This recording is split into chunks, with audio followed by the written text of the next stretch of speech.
Hello and welcome to another SkaredCast Battle Report. Today, John and I are preparing to go to a grand tournament, a 40k GT. He brings his Necrons, I bring my Drukhari. We're gonna fight, so stick around.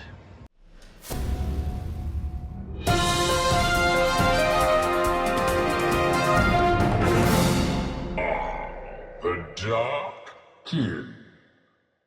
And here we are. Before we start the game, John the Cron's come down to the studio. Check out these brand new SkaredCast objectives. If you want a set, message me because I have a limited number of them and I will ship them to you. And yeah, okay. They're pretty, act fast. I know, act fast, act today. We're playing Conversion, which is this mission in the Nephilim Grand Tournament Pack. It's one of the missions we're playing for the GT. Now, for this GT, we do have a player-optimized terrain. So first and foremost, we have preset ruins in the middle. So the smaller ruins will go in the middle. They're basically 4 inches, 4 inches. So that's preset. And then we'll take turns placing 2 larger L's for each person. We'll have another smaller sort of like obscuring ruin. We have 2 crates. We each have a grate, which is basically a crater. And then we also have... They are great. Ha! Get it? And then we also have a forest. So we essentially, each of us has this. John has his, I have mine. So let's take a look at the armies while John and I set up some terrain, and then we'll be back in a few seconds. And here we have 2,000 points of competitive Drukhari. This is a multiple small unit. MSU list is designed into 3 separate patrol detachments, 2 of which are Obsidian Rose Cabal detachments. Yes, you can take a succubus in a Cabal patrol. She just loses her obsession. So I have a Master Succubus, a Master Archon, Archon Skari, with a Djinn Blade, an Ancient Evil. She has Precision Fighter, or Precision Strikes, and the Triptych Whip. I have 3 units of Incubi, 1 of 6, 2 of 5. A large Court of the Archon, 6 Cabalite Warrior Squads with a Blaster, Phantasm, Grenade Launcher in each, 1 of which has been upgraded to a Trueborn unit, and 3 Raiders with Dark Lances and Phantasm Grenade Launchers in each. The 3rd detachment is a Coven patrol led by Drazar, who is my warlord today, with Hatred Eternal. Big unit of Grotesques. And then, of course, 3 units of Rax, 1 of which has an Ossifactor, and 3 Venoms with Chain Snares and Grisly Trophies. The Coven is Dark Creed, giving me a -1 leadership bubble, an attrition negative modifier bubble, and of course a bonus to hit in combat if I'm fighting stuff with low leadership, basically. Okay, so there you have it, everybody. 2,000 points on the nose of my competitive Drukhari. Let's see what John has brought to the fight. All right, we have 1 Novak battalion. It is led by the warlord, Anrakir the Traveler, who does not have a warlord trait. Joining him is Trazyn the Infinite. And then in the other HQ slots, we have the Chronomancer and the Technomancer. The Chronomancer has the Veil of Darkness. In the troop slot, we have 3 squads of 5 Immortals. In the elite slot, we have 2 squads of 5 Lich Guard and 2 squads of 5 Scorpax. Ooh. As well as 1 Hexmark Destroyer, who will be henceforth known as the Gloctopus. In the fast attack slot, we have it completely filled out. We have 3 Ophidians, 8 Scarabs, and we have 5 Triarch Praetorians. In the heavy slot, we have the 3 heavy destroyers, and then last but not least, rounding out the final elite slot, we have the Void Dragon. There you have it. 2,000 points of Necrons, Novak. Let's dive in to the mission and deployment. And here we are after deployment. So this is how the terrain ended up looking. We've got, I essentially put this piece, those 2 pieces, this piece, that piece there. Technically that piece too. And I've made a little -2 to charge sort of like bubble here because you can't get Scorpex through there without charging through difficult ground. I've got 5 racks. I've got Raider, Venom. So Drazar, Succubus, Archon, and 4 squads of Cabalite Warriors back there. My Trueborn and another squad of Cabalites. My Court, Venom with 6 Incubi. Another unit of racks over here. My Grotesques are the bait. They're the distraction card effects. You have to kill them or they will kill you. That's just how that works. And they're in a forest to make it hard for John. Unless you spend CP to ignore it and stuff. And in reserve, I put, in Deep Strike Reserve, I put 5 racks. So let's see what John decided to do. Okay, John, you put this piece of terrain down like this, this piece, technically that piece too, and then these 2 down here to kind of stop me from flanking this way, and that, which you can hide behind. What have you put down? So my Warlord, we essentially have 2 identical flanks. We have some Lich Guard, some Scorpex, and 1 Pharaon over here. We have a Lich Guard, some Scorpex, and another Pharaon over here with some Immortals in each side.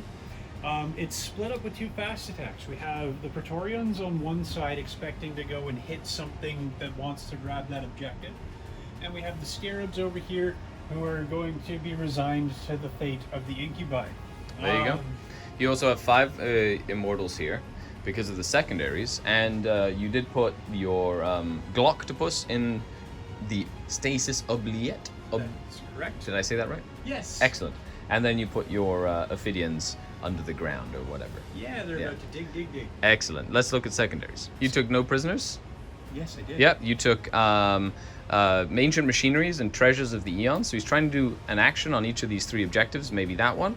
And he has to basically hold these 3 objectives at the end of his turns to get 2, 3 if he holds 2, and 5 if he holds all 3, which is a fantastic secondary, especially in these missions where you have 3 very close to get objectives. Other than that, the action, he has to start on each one. He gets 4 points every time he does it. Necrons score lots of points, so he's going to go for that. I decided to take no prisoners because Necrons, and every time they reanimate, I get more points. Retrieve Nephilim data, because I can just, don't have to worry about killing anything. I can just go into a spot and do an action and get points. And I've decided to take behind enemy lines. So yes, I have to get back there, but I have the speed to do it. So with that, let's roll for first turn. And with that, it is time to see who goes first. I do want to go second because I love going second, and I'm hidden, so that's always good. And I roll a 5. I roll a 3. I did not want to have to go first, but, you know, beggars can't be choosers. It is Dark Eldar turn, number 1. End of the Dark Eldar movement phase. I shuffled the court around. The rack unit that was on the line moved up and are doing retrieve Nephilim data in this corner. The Trueborn and Cabalite Warriors moved up to get in range of those Immortals, as well as these Incubi who advanced, got themselves onto this objective, but protecting themselves with this building, ready to move around the edge there. Grotesque just moved into the middle. That's their job, to die a hideous death. This Venom advanced quite far up the board to get in range of both of them for the negative leadership debuffs. And then the 2 Raiders moved up, keeping their noses in the forest to get -1 to be hit, and then getting all of them line of sight to that Immortal squad as well. While this Venom can see it too, moved behind the crates, Drazo's in there, and then Crazy Murder Succubus with Incubi is in there, essentially pushing up that way. With this unit of racks, I've zoned out, and essentially with the court, there's no Veil, no Deep Strikers back here. The aim is to try and kill at least that unit of Immortals, potentially, and start taking some damage on these Scarabs. There you have it, end of my turn 1. The Venom did really help with leadership a lot. Paid for itself in dividends. I was able to get all the Immortals down with a combination of lots of shooting, blasters, and Phantasm Ray launchers. Then a couple of shots from here, killed a couple of Scarabs, and then thanks to the -3 leadership, Scarabs failed morale, and then 2 more ran. So 3 of those Scarabs ran to morale, which was very, very intense. I do hold 1 objective in No Man's Land, giving me 2 points for conversion, and I did not get it behind enemy lines. I do my first retrieve data. With that, we move on to Necron turn, number 1. So John picked Hungry Void for the entire game, and he's right now in the Sudden Storm, so everything moves faster. What did you do, John? So I've moved up with the Praetorians. They're in a position here where they can either come into the Venom. If I can crack one of these boats, they can go forward into the stuff that comes out of it, or they can come and provide support in the center of the table. To kill the Grotesque, you've also committed Scorpex, Lichguard, and Rakir to both Cryptex, Lichguard, and the Void Dragon in the middle there, while keeping some Immortals and your Heavy Destroyers back here, ready to provide some fire support, hopefully crack open one of those Raiders. Okay, so with that, Oh, and then of course your Scarabs. We decided that you were going to use the 2 CP to ignore morale, and the 3 Scarabs came back, and then you're just going to charge them over here. So going to do that. Excellent. Let's move into the psychic phasey thingy, and by psychic we mean movement phase, and then of course shooting, and we'll see what happens after that. Okay, so end of the shooting phase. John, you were able to kill that raider.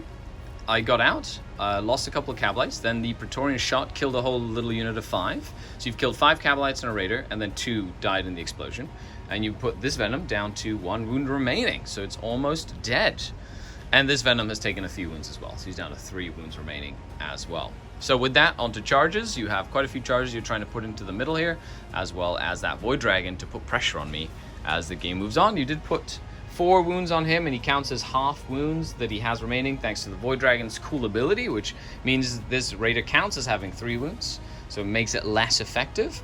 And yeah, let's do some charges. End of the charge phase. Void Dragon and Score Pack. So Void Dragon charged the Venom as well as the Lich Guard to create a little wall to protect the characters from the Dark Eldar shooting. The Score Packs have charged into the Grotesques as well, and these Scarabs, because they have to go around, failed their re-rollable charge to get into the Incubi and the Raider. So a bit of a break on this flank. However, he did stop me from scoring that objective there. And over here, the Praetorians have jumped over and are charging Skari and the Venom. So potentially killing the Venom and getting the Incubi out as well. But Archon Skari makes them fight last, which will help that little ordeal over there. So yeah, let's see what happens. And here we go at the end of the fight phase. He did kill all the Grotesques. Well, left one with 1 wound remaining. Then he killed the Venom with the Lich Guard. Venom exploded, put 1 mortal wound on everything here, killing my Grotesque, which made me sad. But I did put a wound on the Void Dragon. Yeah. And then Archon Skari and the Venom ended up killing all the Praetorians, even though Archon Skari took 4 wounds in the process. But he still has his Shadow Field up. And he didn't die to the Gin Blade, which also means that now I get an 8 points instead of a 4, which was very big, and that keeps me in the game as we move into turn number 2. So John did score 3 points for taking the 2 objectives for Treasures of the Eons, no ancient machineries, and as for no prisoners, he's already gotten 2 points at least from the Grotesques. But with that, let's dive into Dark Eldar turn number 2. And essentially, because he failed the charge over here, they have a 5-up vulnerable save, but the Incubi, I'm debating whether I send the Incubi to kill them or whatnot. The core of the Archon's more than likely going to just fight the Void Dragon for the rest of the game. And I have to kill these Score Packs right here and these Score Packs back here as well. So my aim is to kill both Score Pack units this turn and get them out of the game because they don't have an invul. And then from there, move on to the rest of John's force while getting my behind enemy lines and doing my next retrieve data as well. After my movement phase of turn 2, these racks advanced and got OBSEC onto this objective to make sure the Scarabs can't take it because they're Novok. The Raider moved back this way to kind of stay out of line of sight of stuff, but be able to shoot, a couple of things. The Venom over here dislodged the Incubi and the Succubus. Now they're gonna be doing. I might have to move them a little bit back, but they're doing the retrieve data in that corner. On a 6, they will fail though, so I'm still gonna try it at least for 1 turn. And then they moved up, and the Cabalite Warriors got in. Actually, she's gonna stay in the Raider, in the Venom. She's gonna stay in the Venom with the Cabalites, because there's no point in having her back there if she can be there, and with the models to keep her alive. Then we got this Raider moved up. There's Cabalites in there. Drazar and the Archon have moved to engage the Scorpex, while this unit of Incubi has moved up to engage that little block as well. So with that, this Venom moved up too, just because. It didn't advance, just moved up too. And now we've got some shooting, we got some combats. But overall, I was also making sure that no Ophidians or crazy Hypex shooty pistol dudes show up in my backfield. But let me just check those Incubi there. End of the shooting phase, quite an effective turn for the Dark Eldar. I was able to kill all the Lich Guard. There was no reanimations, even though we had got the protocol of the Undying Legion up. John had a couple of times where he could have rolled to bring one back, but didn't get that 5 up. I did kill 2 of the heavy destroyers and brought the Techno monster down to 1 wound. I did kill the Chrono monster because there was no lookout for him, and he tried to get back up at the end of the phase and was unable to. Did not roll a 4+. I was able to get 3 wounds on the Void Dragon to make sure that he's capped out for the shooting phase, and with that we're going to dive in to the charge phase. Essentially, Incubi going to go into the Scarabs, then we've got the Court going into the Void Dragon, Drazar and the Archon fighting into the Scorpex, and then this Venom's probably going to have to fight charge into him, try to stay out of 3 inches of Trazen. Okay, so with that, oh, and then these Incubi are going to probably try to get into some Immortals over there. Okay, let's do this. Okay, good turn for the Drukhari so far. I wasn't able to kill all of them because of the 5-up invulnerable save, which makes Scarabs very hard to kill. One did reanimate there though, and then they returned because they're Novok. They killed a couple of the Incubi, but that does pin them in place, and I do have objective secured on that objective. The Void Dragon did kill 3 of the Urgles in close combat, but he did take 3 wounds just from the Lamian. Just the Lamian alone stabbed him. And then we've got Drazar and Archon Skari just killed Scorpex because that's what they do. And then, of course, the Venom did charge in, took the last wound off the Techno Monster. John spent the CP to try and keep him alive, which we'll roll in a second. And over here we have the Incubi charged in, killed 4 of the Immortals. Almost got the whole squad. I know. It was I rolled lots of 3s to wound, not 4s. And Drazar was a little too far to use his bonus, and then they attacked and put 1 wound on the Clavex. So, on a 4+, the Techno Monster comes back. There's no more Veil, though, which is not good. Yes! He does! He can't do that again, but he comes back with 1 wound remaining. And, yeah, that's really cool. Awesome. With that, I believe he lost 3, so you can't fail morale there, because he's not within 6. Is that a heavy destroyer within 6 of him? I don't think so. Not. Okay.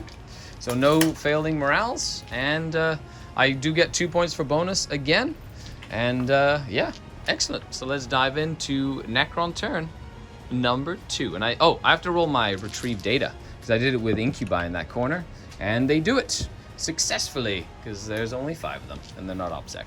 Nice, good job, Incubi, making yourself useful. Love it. John, what have you done this turn? Okay, well, we're playing damage control. So the Scorpex have come around to deal with these Incubi. The Lich Guard have gone over to now reinforce the center, which used to have stuff and now doesn't have stuff. The Scarabs have fallen back so that the Immortals that have fanned out can take a shot at them. Yep. These guys are dead, by the way. Resurrected Cryptek is hiding. Yep. With my last remaining heavy destroyer. Yep, who is going to try and kill that Venom, because that Venom is annoying. And you need to get rid of all my little units everywhere. Mm-hmm. That's the beautiful thing about my list. Stuff everywhere. Okay, so with that, we're in the end of the movement phase, or you reserves. You did bring the Gloctopus in, ready to shoot some Incubi, try and take them out, because he's very good at taking, like, Eldar infantry. He kills Eldar infantry very, very dead. And you've also got... Trazen the Infinite, who is just hanging out over here, ready to pop in and do some work as well. So it is coming down. Let's see. This is turn 2. Can you imagine? What a crazy turn, like 2 turns this has been. Let's see what the Necrons can do as they move into their second shooting phase. End of the shooting and stuff. We had those actually kill an Incubi, so that was good. And then, of course, Gloctopus killed 4 of the Incubi over here, because that's what he does. They actually ran onto the objective to stop me from holding it, whereas we had Trazen the Infinite charge into some Incubi over here, and these Lich Guard charge into Drazar after the Void Dragon healed a wound by killing that Venom with his special powers, and then shot a Nurgle to death. So, start of the fight phase, Drazar needs to roll an 11 or 12 to stop the Lich Guard from fighting. Nope. And then we've got these Incubi over here. They're going to try and make Trazen the Infinite not fight either. They do not. Not with a 1. So you get to pick one place to fight before we get started. End of turn number 2. What a bloodbath this has been. The Void Dragon has 3 wounds remaining after I was able to get 1 wound off him with the Slith. Drazar died horribly. However, I used my last 2 CP, because I won't get any more because my Warlord died, to interrupt with these Incubi and kill the Traveler and the Immortals, saving that unit of Incubi, which is really good. Then Trazen decided to doop, surrogate host take over the Gloctopus, which is hilarious. This Incubi decided to pass his morale test, and with that, we're moving on to turn number 3. I do have OBSEC on there, I have OBSEC on there, so I will get another 8-point turn as we move into turn number 3. End of the movement phase. We had the Trueborn and the Raiders move up. They can shoot at the Void Dragon or at the Immortals. I had my webway gating racks show up over here, so they're going to try and make that charge if I need to contest that objective. The Incubi and these racks are going to charge into those Scarabs, while this unit of Incubi advance this way, and they're essentially going to threaten this area here. This unit, Raider with 2 more units in here, has just moved up, while this Venom is bringing a -3 leadership bubble in that area there, and they are stopping the Scorpex from holding that objective, at least until they die, which is probably going to happen. So with that, turn number 3, let's see what I can do. Oh, and I'm doing my retrieve data over here with that unit. Worst comes worst, I can shoot the gun if I need to the Void Dragon, but they're going to get me points first and foremost. There we have it in the shooting phase. I killed the Void Dragon. I did kill 3 of the Lich Guard, but 1 did get back up, so I was forced to charge the Lich Guard. I was hoping to do a little bit more damage there. And then over here, I have charged everything into these Scarabs. They failed to charge into the Immortals. However, my Incubi have definitely charged in to the Heavy Destroyers. Other than that, yeah, let's see what happens. Argon Skari makes the Lich Guard fight last. So nothing crazy there. John doesn't have enough CP to interrupt or anything, and he's out of heroic intervention range there. Okay, so I'm just gonna fight. I'm gonna start with them over here. End of turn number 3. So I was able to kill the Lich Guard just with the Succubus. You just came in and murdered them all. I used my Venom to essentially stop Trazen from being able to move around. He has to charge me to kind of kill me, sort of thing. And then the Incubi and the Racks killed these Scarabs and then kind of moved up, while these Incubi did kill the Heavy Destroyer and have piled in to prevent him from being able to advance or anything, just kind of forcing him to fight. Scorpex is still at large, but I can't really do anything about it. However, I am stopping him from putting up his treasures over here, although they're pretty much dead. They can't do anything, and you still have Ophidians to come in as well. So with that, end of my turn number 3, and I did pull you down to another 4-point turn. John, what did you end up doing here? So we've got our last remaining squad coming up to try and stem the tide of the table. Anrakir has fallen back to engage the Succubus. Well, not physically falling back, just running away, because then he wouldn't be able to charge. And then over here, you did heal him up. He's just kind of retreated from combat, and the Immortals have tried to create a nice little wall around the objective to make sure you at least score your points, which is kind of what you need and what you want. And then we have Ophidians. They did show up from the ground. They pop up. They have an ability to do that anywhere, and they also have a stratagem where they can pop up and go back up. I don't have any more command points because in this mission, your Warlord dies, you don't get any command points, and Drazar died a very horrible death. So I didn't get. I have 0 command points now.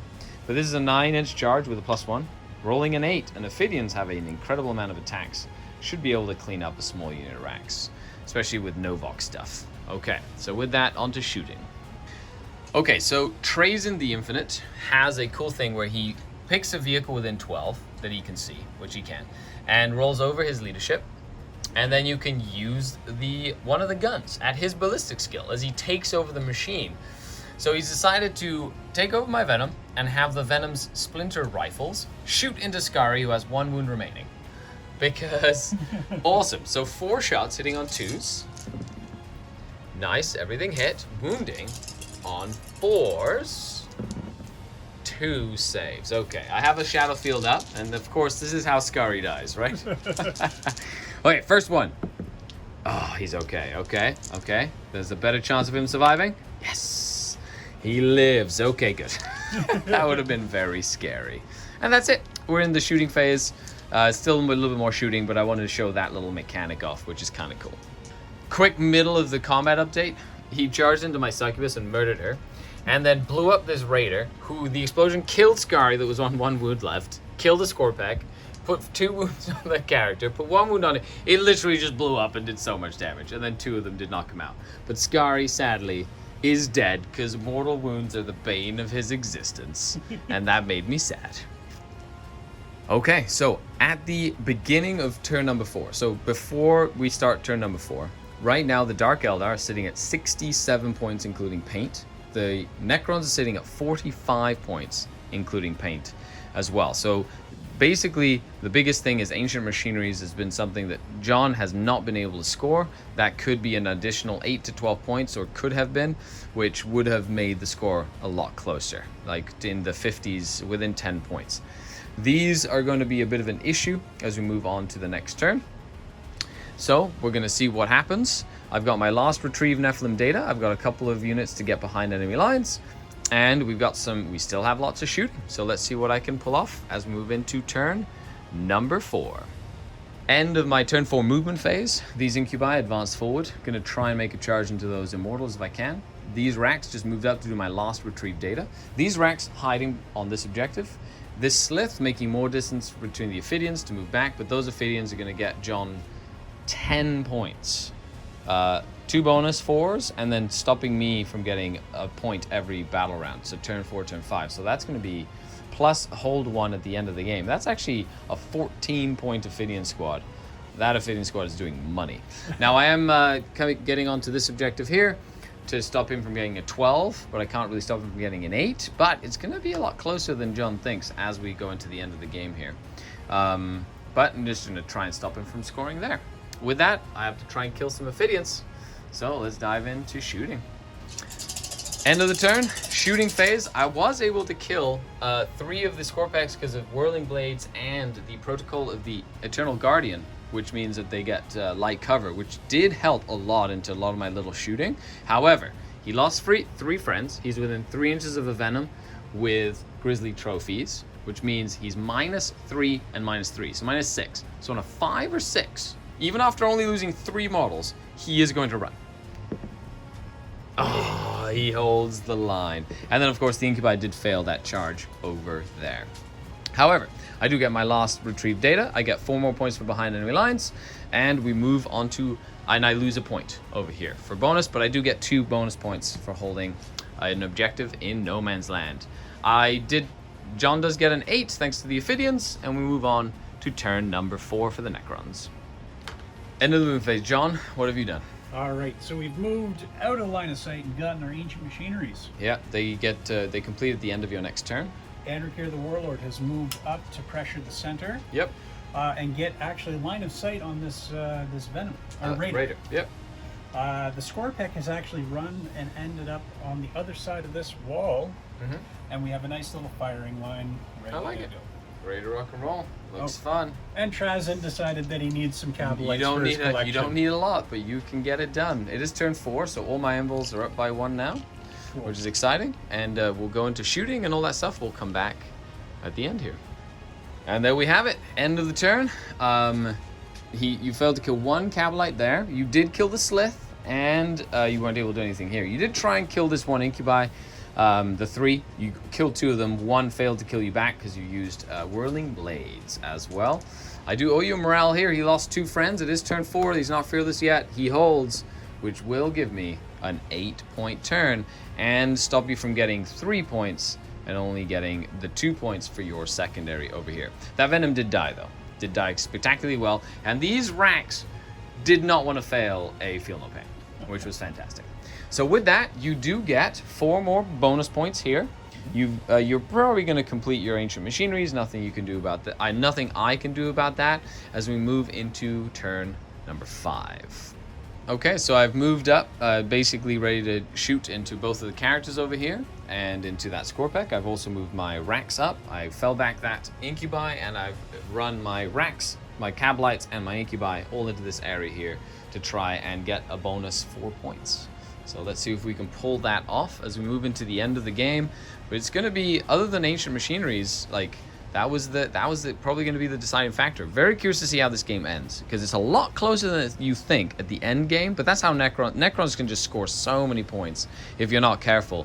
And if I wouldn't have gotten aggressive and stayed too far back, he would have just scored all his points. So I needed to get up, stop him from scoring, and we'll see how big the spread is at the end of the game here. There we go, end of the turn. My Raider with 1 wound somehow survived all of Anrakir's attacks, which is crazy. I did shoot the Infinite off of that objective, and then he teleported into where the Technomancer was. The Rax killed the last Scorpack, and then over here I killed a couple of Immortals, but a couple reanimated, and I've got enough OBSEC on here to steal that objective away from John. So with that, it is the end of my turn, and yeah, I get pretty much gonna, I think, max out no prisoners. I've got my maxed behind enemy lines for another 4, and I got my maxed R&D, and I did get 2 points for middle objective and 4 points for John's home objective, but John does score Ancient Machineries here for 4 points. As we move into the final turn for the Necrons, now let's just see how many points he can score here. So at the end of the turn, Trazyn turned around, tried to do Mind of the Machine, but failed this turn. The Ophidian stayed here to get my objective again for another 4 and hold it for the end of the game for 4. And then over here in combat, I got to pick first. I was able to kill the Infinite over here. That's the Traveler, Trazyn, and then Anrakir. And killed him, and then my Rax held. So I was able to hold, drop John a point for primary, but also prevent him from holding any more objectives. So, at the end of the game, I got 15 points for no prisoners, I got 15 points for behind enemy lines, and I got 12 points for my retrieve Nephilim data, and I scored 44 on primary, including the -2 points that I got. So 44 with the -2. So that's not bad for primary. That's a 96 points for the Drukhari. The Necrons got 39 points for primary, including not having theirs at the end. So -1 there. So 39 points for primary. Man, those Ophidians scored so many points on primary at the end of the game. 11 points on no prisoners. I give a max of 13, so he almost maxed that out on me. 10 for treasures. So I was able to mitigate treasures quite a bit, especially with all the OBSEC units that I had. And only 4 points in Ancient Machineries. So if you would have gotten another 8 points on Ancient Machineries, that would have cut bringing up to an 82 to 96, and it makes the game a heck of a lot closer. And considering the Ophidians did it, that would have actually been an 86 to 96. That would have been a 10-point difference, and it comes down to a very few things. So, John, thanks a lot for coming down for a game. Thank you for that. Was really, really fun. John the Cron, everyone. Make sure you check him out on Twitch. He does live streams every Sunday night. We do D&D, and every Thursday he does 40k. This was actually streamed, so you can watch this game live if you want to check it out at John the Cron on Twitch. Make sure you check the link down below. But, John, before we finish, what do you have to say to everybody? Oh, it's so much fun to play again. It's been many moons since we've actually thrown down the gauntlet. So it's nice to see. I feel ready for a GT. That's right. This weekend, Sudbury GT. This is my MSU in action. You saw it. John, what did you feel? Pain. Pain. I know, it is a filthy list, and I absolutely love it. And I still have stuff left. I've got 10 guys in there, 5 guys in there. There's just stuff everywhere. It's just amazing. Okay, so with that, thanks a lot for everybody for hanging out. A huge shout out to all the channel Patreons, without whom none of this is possible. So if you'd like to support the channel, the best way to do that is on Patreon. The link is down in the description. Head on over, hop onto the Patreon, get access to the Discord, bonus content videos every single week, as well as an awesome community of like-minded, positive hobbyists and gamers from around the world. And it goes a long way to help me go to events and essentially fund this hobby that is a career for me. Okay, cheerio everybody. The Dark Kin. Bye.